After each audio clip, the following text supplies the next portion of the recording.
resonated with me most has been if we don't have these conversations, things can't get better.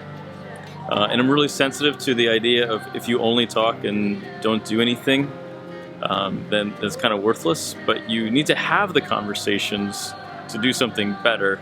I was just amazed by all the great work that's going on in Christianity right now. When two of us are together, we pull something profoundly beautiful out of each other's beings when we choose to draw near.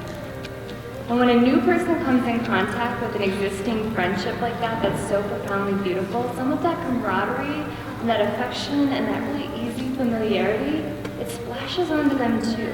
I was fascinated by the whole concept of the social norms and the idea that the wrong, just one little bit of code can make a difference in how we change the social codes, and that if we start speaking about that stuff, it really does change things. That was one of those real strong takeaways for me. The little ways, this practice of looking at where you are in the world and noticing that one person on the margin, whoever that might be, and then approaching with a word or a kind smile. Now, when we read throughout the scriptures, it's not only these stories of Ruth and Joseph and Jesus himself and even Paul and Abraham that were migrants, but we see distinctly that throughout scripture that God has a special concern for the immigrant. In fact, the word for migrant in the Bible is ger, or G-E-R, and it's mentioned 92 times in the Old Testament. And so in learning from the voices of the broken, we begin to ask a new question. What would it look like for us?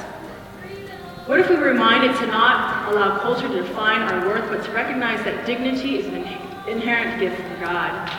If we had no fears of failure or shame, but instead had the courage to rise in solidarity with others?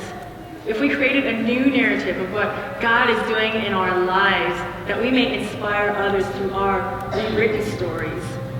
What would it look like if we no longer suffered injustice silently, but came alongside of our global brothers and sisters in the fight against oppression? What if we always saw Jesus through the eyes of the poor, allowing their dreams to become ours? As we are all made in the image of God to reflect His beauty, let us respond to the brokenness of the world. Let us meld together our education, our expertise, our organizations, our corporations, and our churches to partner together and to help achieve the dreams of the poor. We are all reflections of beauty, even in the midst of brokenness. If you are white, use your voice, because the unfortunate thing about living in white privilege is that people will give your voice more credibility than the minority voice, and that is bullshit. But that's the system we're living in. And so in addition to amplifying voices, use your own voice as well. To hear Kristen talk about white privilege and be reminded that in our churches we are called to not just welcome, but to live differently, and be reminded that we live out of our privilege, and how can we come alongside and work together to change the church and to be people who truly are welcoming and walking with Jesus in this world. Wherever we